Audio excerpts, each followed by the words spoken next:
I remember the exact moment I realized something had shifted. It wasn't a scream, a fight, or a confession. It was a quiet ping on my phone that shouldn't have been there, a notification from her iPad, sitting innocently on the kitchen counter.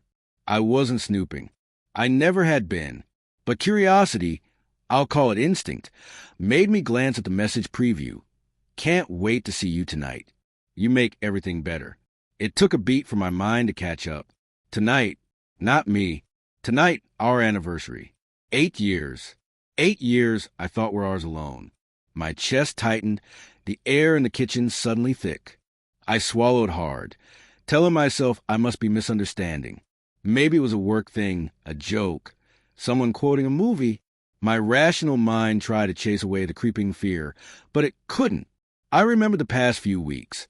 The missed calls I laughed off, the late nights at meetings, the faint laugh that sounded too careful, like it had been practiced in secret. I remembered her phone slipping just out of reach whenever I came near. And me? I told myself I was imagining it. I trusted her. I always had. But the pit in my stomach whispered a different story. That night, she came home with a smile too bright, a scent of perfume that wasn't hers. She hugged me, kissed my cheek, and said, "Happy anniversary, love. I missed you today." And I nodded, forcing a smile. I wanted to ask about the iPad, the message, the subtle tension I couldn't ignore, but I couldn't. Not yet. I watched her, pretending everything was fine, while my mind replayed that text over and over. Then it was quiet, not the usual warmth we had. Her phone buzzed constantly, and she excused herself every time. "Just a work thing," she said, brushing past me. My hands were clammy, my heart hammering. I wanted to reach for the phone to confirm my fears, but I stayed. I stayed in silence, tasting each bite of betrayal in the air between us. Later, I found the thread. Accidentally, like the universe had finally grown tired of my patience. Her phone unlocked. She left it briefly unattended. And there it was, messages after messages, the same man, laughing at jokes I didn't know existed, sharing photos she claimed were innocent, but the words, the tone, left no room for doubt. "Miss you so much. I can't wait to be alone with you. You always know how to make me feel special." My hands shook, the phone slipping from my grip, the room blurred, the walls, our pictures, the little mementos of our life. They all felt like lies. Memories assaulted me. The weekend getaway she planned for us, the late-night chats she claimed were for a friend, the way she would look at me sometimes with eyes I no longer recognized. Every tender moment now felt tainted. I questioned myself, my judgment, my ability to read the woman I'd loved for nearly a decade. But the truth was undeniable. She had been someone else's tonight, in heart, in words, maybe even in promises I never knew I wasn't part of. I didn't confront her immediately. I couldn't.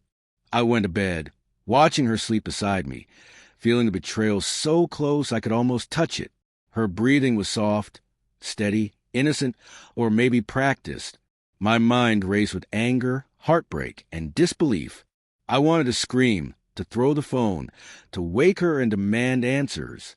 But I stayed silent, holding on to a fragile thread of love that felt like it might snap any second. Morning brought no relief. When she finally spoke, I could hear the tension in her own voice, the guilt hiding behind a practiced smile. "I thought we could celebrate tonight," she said, hesitating. I let her words hang in the air, tasting their emptiness. I told her nothing. Not yet. I needed to feel, to process, to confront the heartbreak that wasn't hers alone. It was mine too, carried silently, festering the shadows of the life I thought we shared.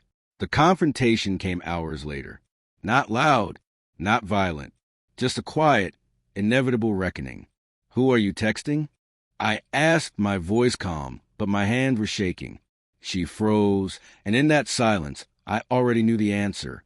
Tears formed, excuses faltered. She tried to justify it. Boredom, excitement, something missing she never told me about. But it was too late. Words couldn't rebuild trust broken in the quiet, in the hidden corners of our life. I left that day with nothing but my dignity and a heart heavy with sorrow. I remember walking out, each step echoing, Thinking of all the small moments that now stung like acid, the coffee she made, the quiet laughs, the warmth that was never truly mine. But in that pain, I also found something I didn't know I had left: self-respect. The ability to recognize my worth, even when someone I love the most failed to see it. I don't hate her, not entirely. I mourned her, the life we had, and the love that was real but imperfect. I learned that love is not enough when honesty is absent. And sometimes, the hardest thing to do is leave silently, with grace, carrying the lessons, a heartbreak, and the quiet strength to rebuild. 8 years ended not with fireworks, not with anger, but with a heavy, silent truth, and the first step toward myself.